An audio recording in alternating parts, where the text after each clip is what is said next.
Hello. Man, it's been a busy day. Running errands and working in the yard, things like that.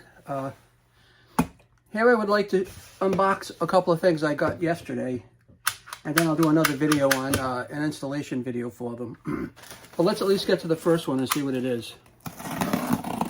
Well, I'm pretty sure I know what it is, but I know you don't know what it is.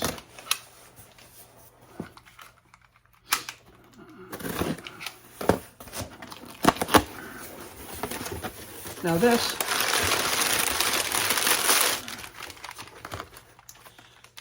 I got a pack of 24 pack of AAA batteries because I was out. That's all of that. I don't need to review that.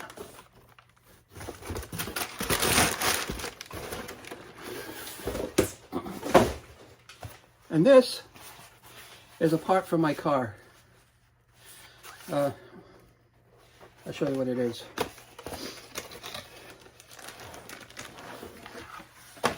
This is a cabin air filter for a Cadillac XT5 SUV.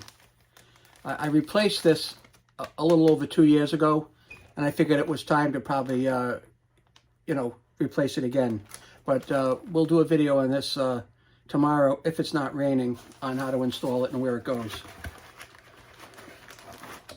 And it was less than half price from the GM or AC Delco filter. And I will put a link so you can get a handle on that, where to get it.